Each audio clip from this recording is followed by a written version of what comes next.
بسم اللہ الرحمن الرحیم۔ بسم اللہ الرحمن الرحیم۔ حضرت عمیر رضی اللہ عنہ کا قول کہ حضرت عمیر رضی اللہ عنہ کا قول کہ حضور خانہ طویل زندگی ہے۔ طویل نہیں، طویل۔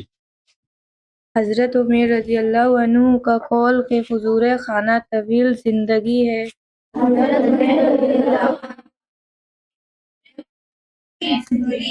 غزوہ بدر میں حضور اقدس صلی اللہ علیہ وسلم ایک خیمے میں تشریف فرماتے۔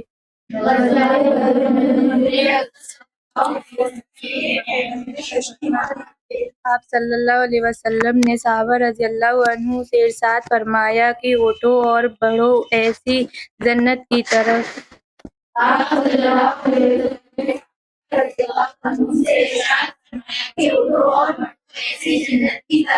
جس کی چوڑائی آسمان و زمین سے کہیں زیادہ ہے اور متقیوں کے واسطے بنائی گئی ہے۔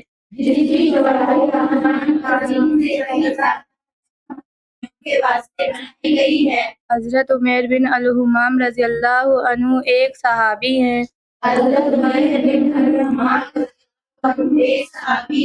وہ بھی سن رہے تھے، کہنے لگے واہ واہ۔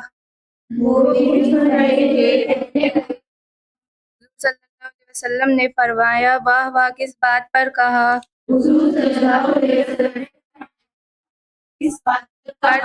کیا کہہ رہی؟ متقیوں، یہ لفظ متقیوں جمع ہے متقی کی، جس کے معنی ہے پرہیزگار، گناہوں سے بچ کر زندگی گزارنے والا۔ چلو۔ عرض کیا یا رسول اللہ، مجھے یہ تمنا ہے کہ میں بھی ان میں سے ہوتا۔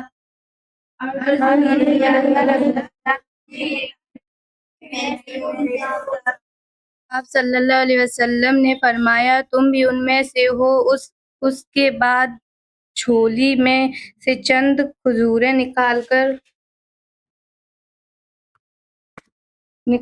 کھانے لگے۔ اس کے بعد کہنے لگے ان کھجوروں کے ختم اس کے بعد کہنے لگے ان کھجوروں کے ختم ہونے کا انتظار ہاتھ میں ہے۔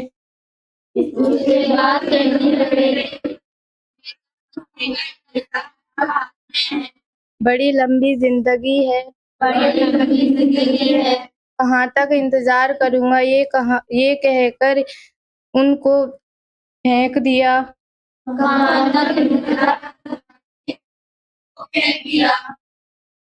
اور تلوار لے کر مجمع میں گھس گئے اور شہید ہونے تک لڑتے رہے۔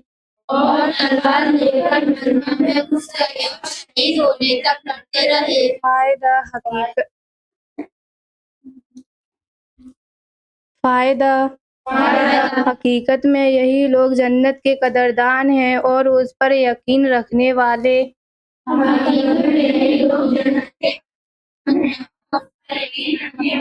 ہم لوگوں کو بھی اگر یقین نصیب ہو جائے تو ساری باتیں سہل ہو جائیں۔ ہم لوگوں کو بھی اگر یقین نصیب ہو جائے، سہل ہو جائے، آسان ہو۔ قدردان، قدر کرنے والے۔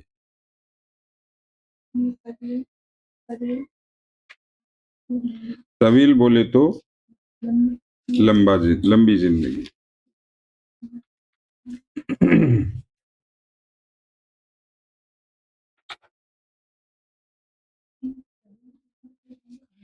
طویل بولے تو لمبا۔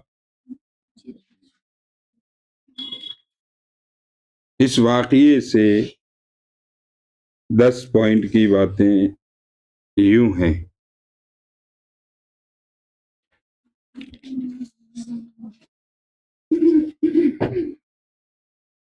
جو پوائنٹ جو آپ کو میں بتاتا ہوں اس کے پیچھے بڑی محنت لگتی ہے نکالنے کے لیے. فضائل اعمال کی نہ کوئی گائیڈ بک نہ کسی میں ہو، اگر ہے بھی تو اس میں اس طریقے سے پوائنٹ والا سسٹم نہیں ہے، بس الفاظ معنی اور بس چلو آگے. نمبر 1 پہ ہے جنت کی وسعت کا یقین.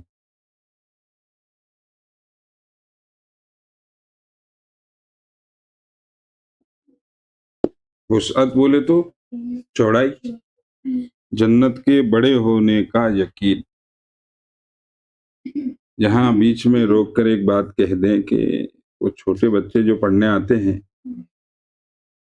ان کو ہم کچھ لکھنے کے لیے دیتے ہیں کہ آپ اس کو لکھ کر لانا، تو آپ میں سے چند ہوشیار وہ لکھ کر دے دیتے ہیں. یہ لکھ کر دینا بچوں کا نقصان ہے، اس لیے نہ دیں. چلیے، جنہوں نے کیا ہے انہیں پتا ہے کس سے کہہ رہے ہیں. چلیے، نمبر 1 پہ ہے جنت کی وسعت، کہ جنت کتنی بڑی ہے اس بات کا یقین. جنت کتنی بڑی ہے اس کا اندازہ نہیں لگا سکتے.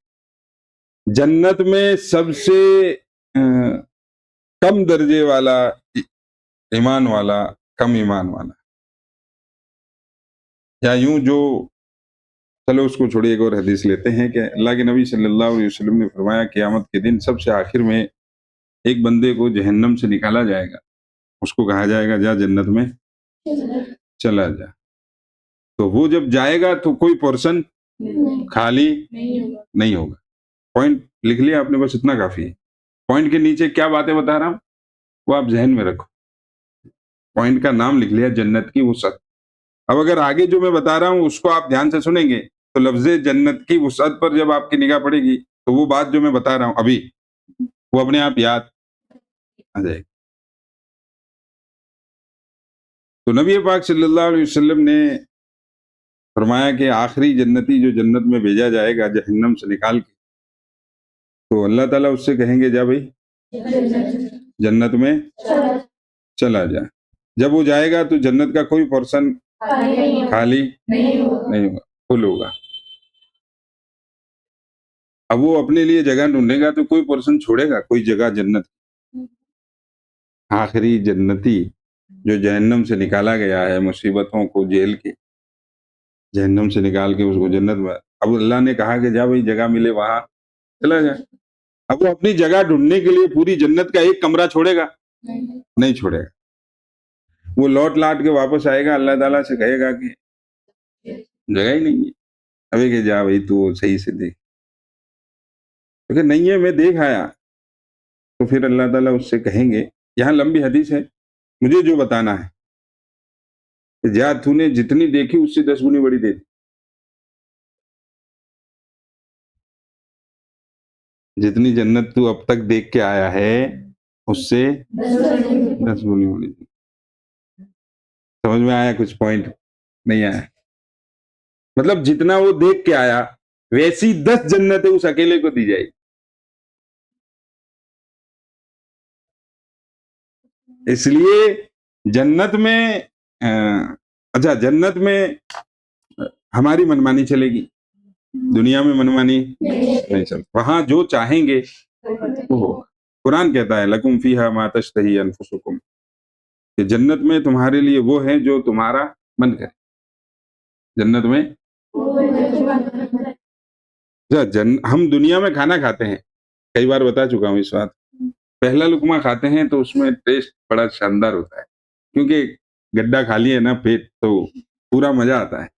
جیسے جیسے گڈھا بھرتا جاتا ہے، پیٹ بھرتا جاتا ہے، ویسے ویسے کھانے کا ذائقہ بھی کم ہوتا چلا جاتا ہے. ایک وقت آتا ہے کہ بس من ہٹ جاتا ہے، وہ سامنے کتنا ہی مہنگا کھانا ہو، کتنا ہی قیمتی، کتنا ہی لذیذ کھانا ہو، لیکن من ہٹ جاتا ہے. اور اگر زیادہ پھر بھی زبردستی کھا لے تو پلٹی ہو جائے گی، الٹی ہو جائے گی، یا پھر سیدھی لگ جائے گی یا الٹی ہو جائے گی. سیدھی لگنا سمجھتے ہیں؟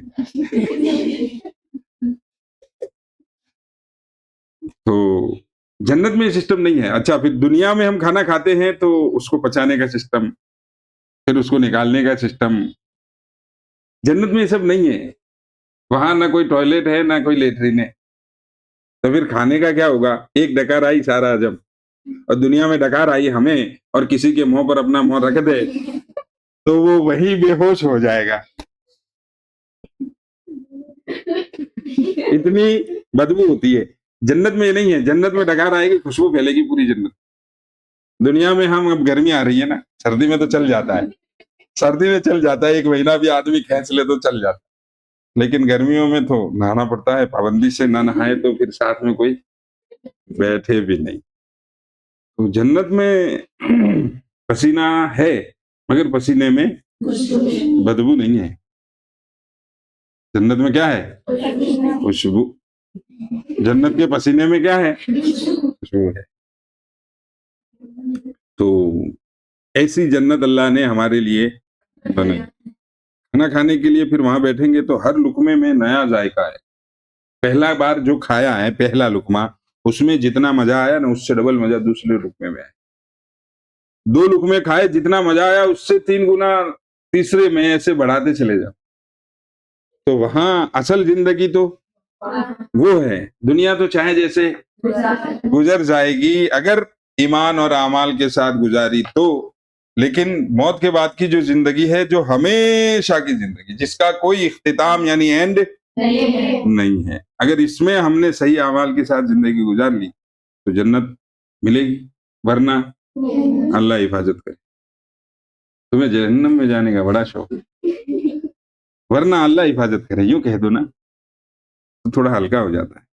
تو جنت بہت بڑی چیز ہے اور بڑی شاندار چیز ہے جس کا جنت کو پڑھنا چاہیے. سب سے پہلی بات تو ہم جنت کو پڑھتے ہی نہیں کہ جنت ہے کیا. جنت ہے کیا؟ خیر.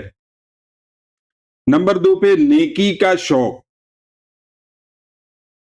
نمبر 1 میں یوں یاد رکھیے کہ جنت کی چوڑائی لمبائی آسمان و زمین. ہم نے تو یہی دیکھا ہے نا، لمبے سے لمبا آسمان لمبائی میں یوں دیکھا ہے، اور زمین جہاں تک نگاہ جاتی ہے تو کنارہ ہی نظر نہیں آتا. تو مثال کے طور پر کہہ دیا جاتا ہے کہ جنت آسمان و زمین سے زیادہ چوڑی. وہ تو ایک مثال کے طور پر، اتنی چوڑی نہیں ہے، وہ تو بہت چوڑی ہے، لامحدود ہے، اس کی کوئی سیما ہی نہیں. نمبر 2 پہ نیکی کا شوق. اب اگر ہوگی جنت کی پہچان کہ جنت ہے کیسی تو ہوگا کیا؟ نیکی کا شوق ہوگا. یار جنت ملے گی، چلو نیکی کرتے ہیں، اعمال کرتے ہیں. صحابہ کرام رضی اللہ عنہم کو حضور صلی اللہ علیہ وسلم کی باتوں پر اتنا یقین تھا کہ موت سے نہیں ڈر. وہ تو آگے چلے گئے. حضرت عمیر رضی اللہ، نمبر 2 میں حضرت عمیر رضی اللہ عنہ نے جیسے ہی جنت کا ذکر سنا تو ان کے دل میں وہاں جانے کی شدید تڑپ پیدا ہو گئی اور مجمع میں گھس کے شہید ہو گئے. ابھی اوپر پڑ گیا ہے کہ چلیں دوبارہ اوپر.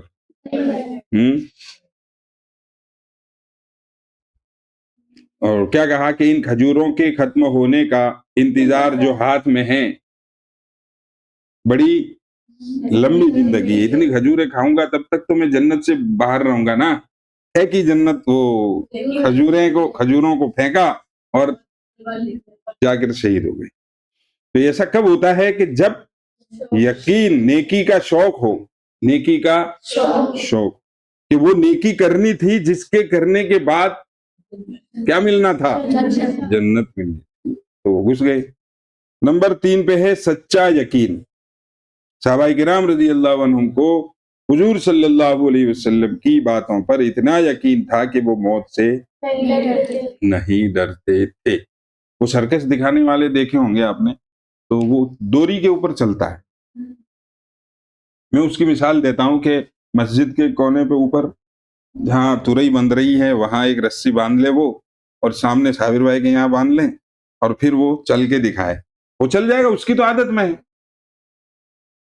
وہ ایک بار وہاں سے وہاں چلا گیا اس چھت پہ، وہاں سے پھر واپس آ گیا. اب ہم سب نیچے کھڑے ہیں تو ہم کیا کریں گے؟ تالی بجائیں گے، واہ واہ واہ واہ، ارے واہ واہ واہ. کوئی زیادہ خوش ہو جائے گا تو سیٹی بجا دے گا. تو اب وہ کیا کرے گا کہ اس کے ساتھ ایک بچہ ہے یا کوئی انسان ہے، اس نے اپنے کندھے پر بٹھا دیا. اور پھر واپس گیا اس چھت پہ. کندھے، اب پہلے اکیلا گیا، اب بچے کو کندھے پر بٹھا کے گیا کہ اب اس چھت پہ گیا، پھر وہاں سے مسجد کی چھت پہ واپس آیا. پھر تو تالیوں کی رکنے کا نام ہی نہیں ہے کہ صاحب ڈبل کارنامہ ہو گیا. اب وہ کہے ہم نیچے کھڑے کھڑے تالیوں کو بجانے والے، مولوی صاحب مانتے ہو نا کہ میں آر پار ہو سکتا ہوں اکیلا بھی اور کندھے پر بٹھا کے بھی؟ تو ایسا کرو آپ اپنے عبادہ کو بھیج دو، میں اپنے کندھے پر بٹھا کے ادھر جاؤں گا. ہم بھیج دیں گے. آنکھوں سے دیکھا ہے، مانتے بھی ہے کہ یہ اس کام کو پرفیکشن یعنی مہارت کے ساتھ کر بھی لیتا ہے، کر سکتا ہے، نہیں کرتا ہے، کر لیتا ہے، ہم نے دیکھا ہے، مانتے ہیں، لیکن یقین نہیں ہے، بھروسہ نہیں ہے. اسی بھروسے کو یقین کہتے ہیں، اسی یقین کو بھروسہ کہتے ہیں، اور ان دونوں کو ایمان کہتے ہیں. جس ایمان کا ہم دعویٰ کرتے ہیں کہ ہم کیا ہیں، ایمان والے ہیں، وہ ایسا ہی ہے جیسے کہ وہ نیچے والے تیار نہیں ہو رہے ہیں اس کے کندھے پر بیٹھ کر آر پار ہونے کے لیے. تو یہ بھروسہ اور یہ ایمان جو ہمارے پاس ہے یہ شاید کامیابی کے لیے ناکافی ہو، اس لیے اس کو بنانے کی محنت کرنی پڑے گی، ورنہ گھاٹا ہی گھاٹا ہے. نمبر 4 پہ ہے وقت کی قدر، جو مسلمانوں میں ہے ہی نہیں. ٹائم مینجمنٹ کیا ہے دونوں کے اشاروں میں؟ وقت کی قدر جو ہم مسلمانوں کے یہاں ہے ہی نہیں. جتنے بھی بڑے لوگ گزرے ہیں جنہوں نے کچھ کام کیے ہیں اور جن کے کاموں سے دنیا فائدہ اٹھا رہی ہے، انہوں نے اپنے ٹائم کو بڑا شاندار طریقے سے مینیج کیا تھا، انتظام کیا تھا، اور ہر کام کو بانٹا تھا کہ اس کا مجھے کرنا ہے، اس کا مجھے کرنا ہے. اس پر میں کئی واقعات آپ کو پہلے بھی بتا چکا. حضرت عمر رضی اللہ عنہ کو چند کھجوریں کھانے جتنا وقت بھی بہت لمبی زندگی محسوس ہوا. ہمیں بھی نیکی میں دیر، مطلب جنت میں جانا تھا. پچھلا یاد ہے نا کس بات پر انہوں نے کہا کہ واہ واہ واہ واہ، نبی نے کہا کیا بات ہے کہ میں بھی تمنا کرتا ہوں کہ میں بھی ان میں سے بنوں. پھر وہ کھجور کھا کر کھانے لگے جولی میں سے نکال کے، پھر خیال آیا کہ یار اتنا ٹائم جنت میں جانے میں، تو جلدی کرو. تو یہ ہے وقت کی قدر کرنا، اسے کہتے ہیں. ان واقعات کو پڑھا کر ہم لڑانا نہیں چاہتے، بلکہ ان واقعات کے پیچھے جو خوبیاں ہیں ان لوگوں میں، ان خوبیوں کو اپنے اندر لانا چاہیے. نمبر 5 دنیا کی حقیقت.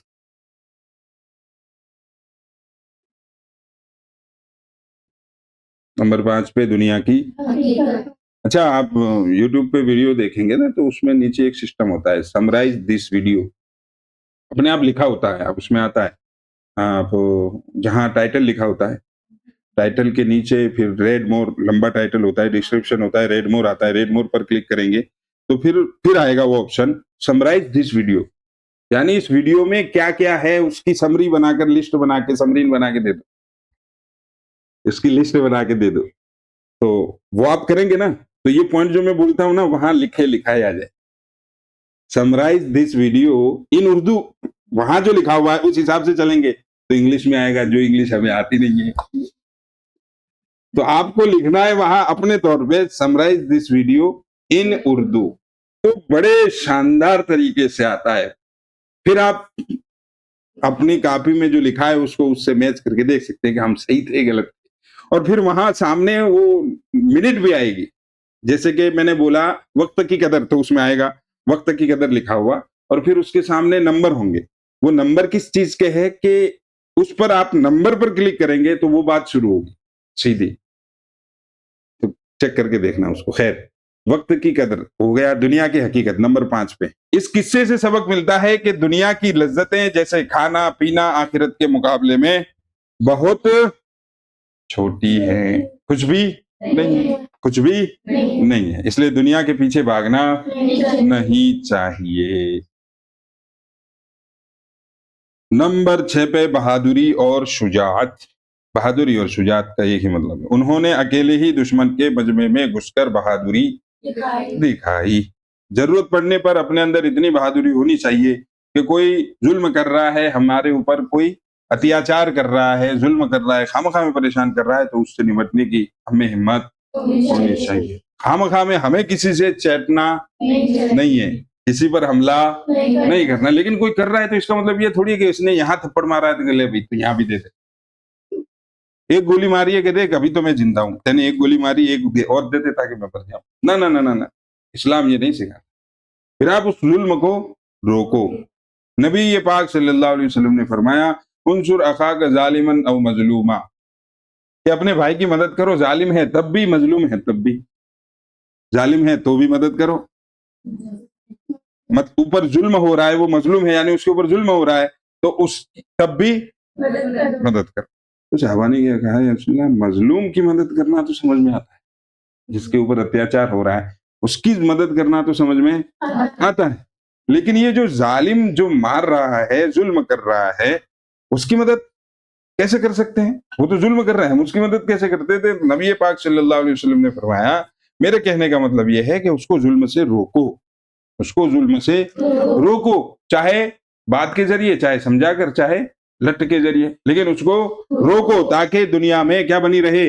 امن، شانتی، پیس اور جسٹس بنا رہے، کوئی چیلنج ان دونوں کو نہ کرے۔ خیر، تو بہادری اور شجاعت بھی ایک صفت ہے جو ہمارے اندر ہونی چاہیے کہ وقت پڑنے پر کھٹیا کے نیچے نہیں گھسنا ہے، بلکہ سامنے آ کر، گھر میں ہیں ہم سب، گھر میں ہیں، باہر کوئی والد صاحب کی پٹائی کر رہے ہیں اور ہم نیچے گھس رہے ہیں کھٹیا کے، کیا ہم نہیں پٹ جائے؟ اب پھر ضرورت ہے بہادری کی، شجاعت کی، کہ وہ جو والد پر، ہمارے والد پر ظلم کر رہا ہے یا کسی اور پر ظلم کر رہا ہے، ہم اس کو روکیں، جا کے اس کا زبان سے کہہ لیں، اگر مان جائے تو ٹھیک ہے، نہیں تو ہمارے اندر بھی ہاتھ چلانے کی طاقت ہونی چاہیے۔ ہے نہیں؟ ہے کہاں ہے ہی نہیں، کھٹیا کے نیچے گھس جاتے ہیں جب ضرورت پڑتی ہے تو، اور پھر وہ باہر والے ایک دوسرے کا سر پھوڑ دیتے ہیں۔ اگر ہم بیچ میں آ جائیں، اور ہمارے بیچ میں آنے سے دو بھائی یا دو مسلمان یا ایک مسلمان اور ایک ہمارا برادر وطن کے رہنے والے لوگ کوئی لڑ رہے ہیں، اس کو بیچ میں آ کر ہم صلح سمجھوتا کراتے تو بھائی نہیں، لڑنے کا کام نہیں، ہم تو یہاں پیار محبت کے ساتھ رہیں گے۔ اعلیٰ مقصد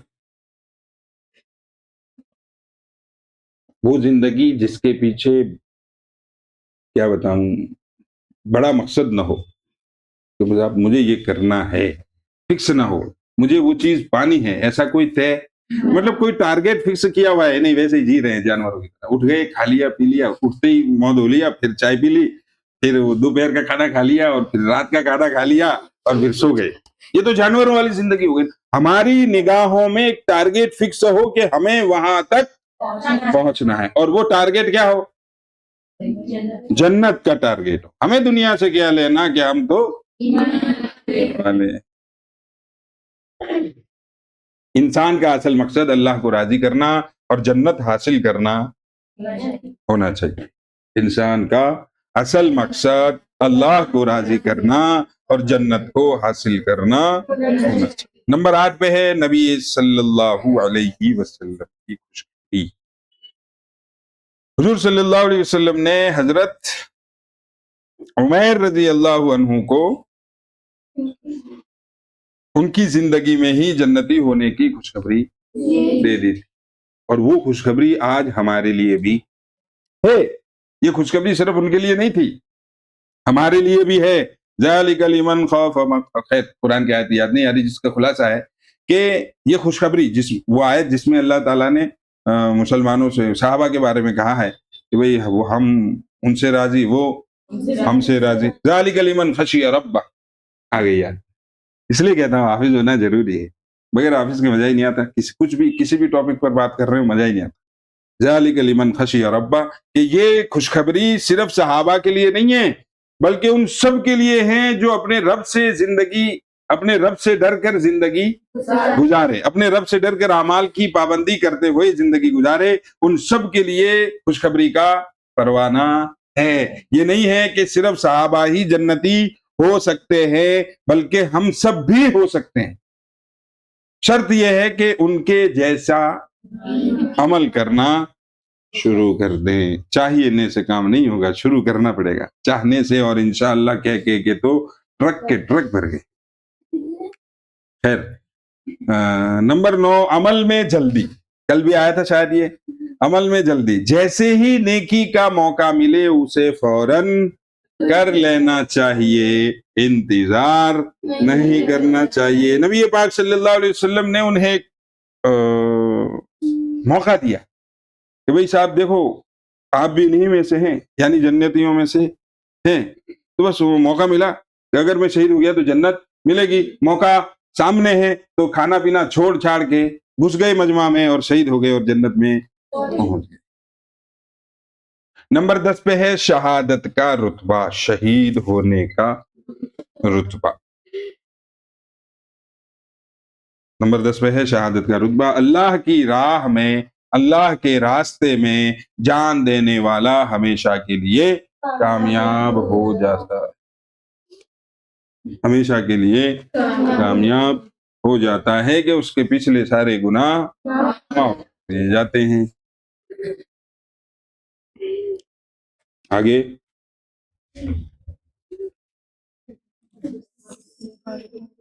چلو پڑھو. حضرت عمر رضی اللہ عنہ کی ہجرت. حضرت عمر رضی اللہ عنہ کا طوز کر ہی کیا ہے. کیا بات. حضرت عمر رضی اللہ عنہ کا تو ذکر ہی کیا ہے. ارے ان کی کیا بات کرے، وہ تو بڑے ہی بڑے آدمی. چلو ان کی بچہ ان کی بہادری سے واقف اور شجاعت کا معترف ہے.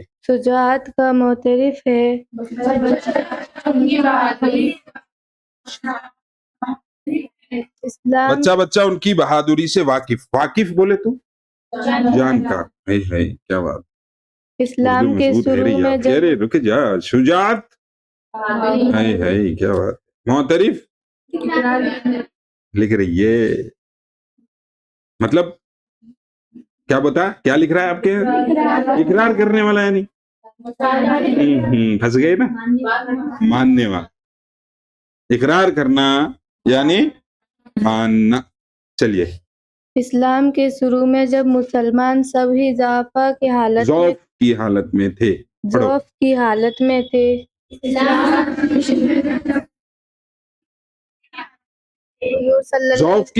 تھے. جب اسلام نیا اسلام کا کام شروع ہوا نبی پاک صلی اللہ علیہ وسلم کے ذریعے سے، تو شروع میں کمزور تھے مسلمان ہر اعتبار سے. چلو. حضور صلی اللہ علیہ وسلم نے خود اسلام کی قوت کے واسطے عمر رضی اللہ عنہ کے مسلمان ہونے کی دعا کی، جو قبول ہوئی.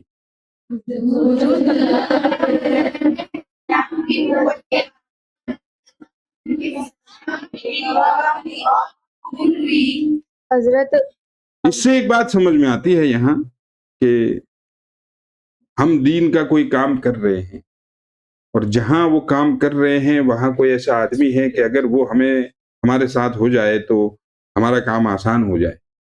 تو اس کے لیے اللہ سے دعا کرنی چاہیے کہ اللہ اس کو ہدایت دے دے، اس کا دل نرم کر دے تاکہ ہماری طاقت بڑھ جائے. چلو. حضرت عبداللہ بن مسعود رضی اللہ عنہ فرماتے ہیں کہ ہم لوگ کعبے کے قریب اس وقت تک نماز نہیں پڑھ سکتے ہیں جب تک پڑھ سکتے تھے جب تک کہ عمر رضی اللہ عنہ مسلمان نہیں ہوئے. پڑھو سب. حضرت عبداللہ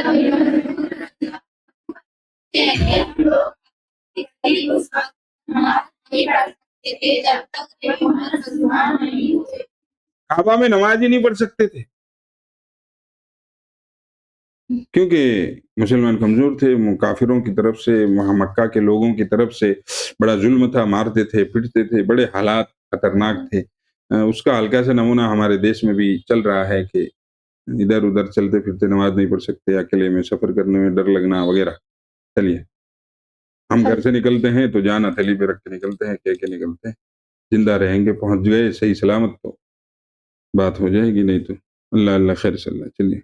حضرت علی رضی اللہ عنہ فرماتے ہیں کہ اول ہر شخص نے ہجرت چھپ کر کی. حضرت علی رضی اللہ عنہ فرماتے ہیں ہجرت چھپ کر کی، مگر جب عمر رضی اللہ عنہ نے ہجرت کا ارادہ کیا تو تلوار گائے میں ڈال گلے میں ڈالی. مگر جب عمر رضی اللہ عنہ نے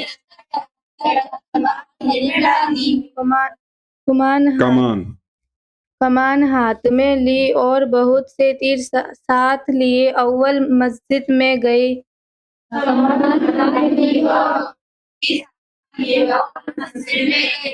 طواف اطمینان سے کیا، پھر نہایت اطمینان سے نماز پڑھی.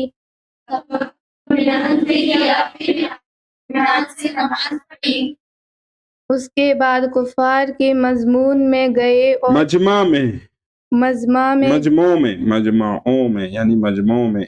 اس کے بعد کفار کے مجمعوں میں گئے اور فرمایا کہ جس کا دل یہ چاہے کہ اس کی ماں اس کو روئے. پڑھو. اس کے بعد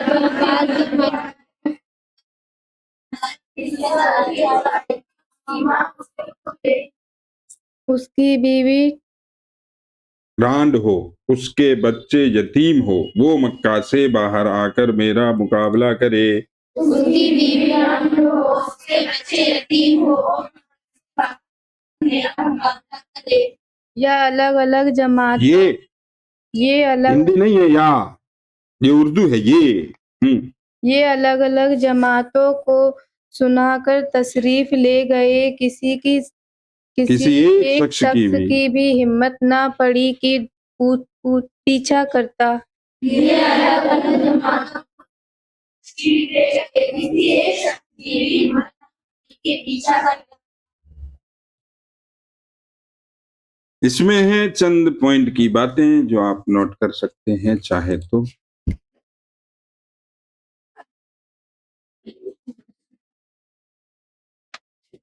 نمبر 1 پہ ہے کہ دعاؤں کا اثر. نمبر 1 دعاؤں. کتاب میں اس پر کوئی فائدہ لکھا ہوا نہیں ہے نا؟ ابھی جو سبق پڑھا 10 نمبر پر فائدہ نہیں. اس کو فائدہ بھی سمجھ لیں، پوائنٹ بھی سمجھ لیں، سب کچھ سمجھ. حضرت عمر رضی اللہ عنہ حضور صلی اللہ علیہ وسلم کی اس دعا کا نتیجہ تھے جو آپ صلی اللہ علیہ وسلم نے اسلام کی طاقت کے لیے، یعنی حضرت عمر رضی اللہ تعالی عنہ کا مسلمان ہونا یہ ہمارے نبی پاک صلی اللہ علیہ وسلم کی دعا کا نتیجہ ہے. تب تک مسلمان چھپ کر نماز پڑھتے تھے. حضرت عمر رضی اللہ تعالیٰ عنہ مسلمان ہوئے تو حضرت عمر رضی اللہ تعالیٰ عنہ نے کہا کہ بھئی اب سے نماز مکے میں وہ کعبے میں ہوگی، دیکھتے ہیں کون روکتا ہے. تو اگلی نماز کا وقت تھا تو حضرت عمر رضی اللہ تعالیٰ عنہ نے اعلان لگایا کہ جب ہم نماز پڑھ رہے ہیں کسی کی ہمت ہو تو آ جائے، راستہ روک لے. نمبر 2 پہ ہے حق گوئی، یعنی صاف بات، سچ بات کہنا اور اس کا ساتھ دینا. حضرت عمر رضی اللہ تعالیٰ عنہ کے ایمان لانے کے بعد ہی مسلمان کعبہ میں کھل کر نماز پڑھنے کے قابل ہوئے. حق گوئی یعنی جو کام صحیح ہے اس کا حضرت عمر رضی اللہ تعالیٰ عنہ نے ساتھ دیا، تو ہمیں بھی ان کے نقش قدم پر چلتے ہوئے صحیح اور حق بات کا ساتھ دینا چاہیے، چاہے اس کے لیے ہمیں کسی کے بھی خلاف جانا.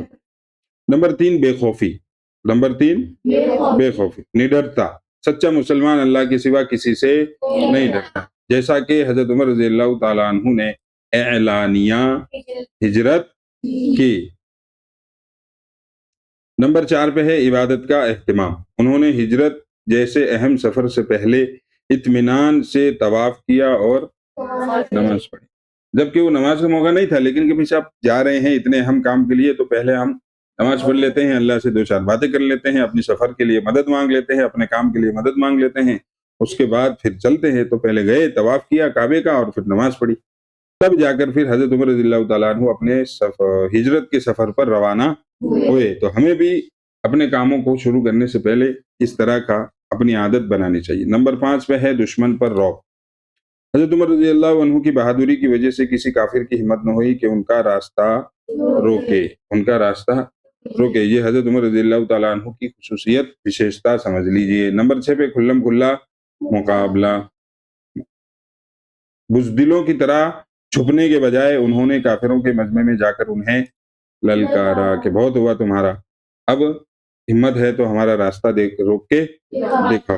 ہمیشہ خاموشی نقصان دیتی ہے، ہمیشہ خاموشی نقصان دیتی ہے۔ صبر کا ایک صبر کی ایک لمٹ ہوتی ہے، سیما ہوتی ہے، اس سے زیادہ پھر صبر کریں تو پھر وہ جو صبر کا جو پھل ملنا ہے نا وہ پھل سڑ جاتا ہے۔ حد سے زیادہ صبر کر لیں تو کہتے ہیں کہ بھئی صبر کرو، صبر کرنے کا صبر کا پھل میٹھا ہوتا ہے، تو وہ پھل تو کیا ملتا ہے، وہ پھل ہی سڑ جائے گا۔ اس لیے حد سے زیادہ صبر نہیں کرنا چاہیے، اپنے ہاتھ پاؤں یا اپنی زبان یا اپنے کیسے بھی کر کے اس کام کو روکنا چاہیے۔ نمبر 7 پہ تائید الہی یعنی اللہ کی مدد، ساتھ ہونا۔ جب انسان اللہ کے لیے نکلتا ہے تو اللہ تعالیٰ دشمنوں کے دلوں میں اس کا رعب ڈال دیتا ہے۔ اللہ کے لیے جب کوئی کام کیا جاتا ہے تو جو کام کرنے والا ہے اس کا رعب، اس کا ڈر اوروں کے دلوں میں اللہ ڈال دیتے ہیں، جس کی وجہ سے اس کے لیے وہ کام کرنا آسان ہو جاتا ہے۔ نمبر 8 پہ ہے تیاری اور توکل، انہوں نے تلوار اور کمان ساتھ لی، یعنی اللہ پر بھروسہ کر کے بھروسے کے ساتھ اپنی تیاری بھی مکمل رکھی۔ بھئی کرنا ڈرنے والی ذات تو اللہ کی ہے، بے شک لا الہ الا اللہ کا یہی مطلب ہے، پیچھے پڑ کے آئے کچھ دن پہلے کہ تیاری بھی ہو اور ساتھ میں اللہ پر یقین بھی ہو، تب جا کے پھر اللہ پر بھروسہ توکل بھروسہ کرنا چاہیے۔ تو حضرت عمر رضی اللہ تعالیٰ عنہ جو اتنے بڑے صحابی ہے تو وہ نکلے ہیں تو پہلے اپنے سامان لیا ہے، اپنی تلوار لی ہے اور تیر کمان ساتھ لیے ہیں، پھر وہ اللہ پر بھروسہ کر کے نکلے ہیں۔ نمبر 9 پہ ہے اسلام کی عزت، حضرت عمر رضی اللہ عنہ کی شخصیت سے بچوں کو یہ سبق ملتا ہے، ہم سب کو یہ سبق ملتا ہے کہ اسلام عزت اور وقار والا دین ہے، نہیں تو حضرت عمر رضی اللہ تعالیٰ عنہ کے لیے دعا ہمارے نبی پاک صلی اللہ علیہ وسلم نہ مانگتے۔ نمبر 10 پہ ہے موت سے بے خوفی، انہوں نے دشمن کو چیلنج کیا، موت سے نہ ڈرنا۔ دنیا کے چیلنجوں سے اور اپنے حالات کے چیلنج سے وہی لڑ سکتا ہے جسے موت کا ڈر نہیں ہوتا، اور جسے موت کا ڈر ہوتا ہے وہ کھٹیا کے نیچے گھس جاتا ہے۔ تو انہوں نے دشمن کو چیلنج کیا کہ جو اپنی بیوی کو بیوہ کرانا چاہتا ہو وہ سامنے آئے، اور یہ موت سے بے خوفی کی انتہا ہے، موت سے بے خوفی کی انتہا ہے۔ فقط والسلام علیکم۔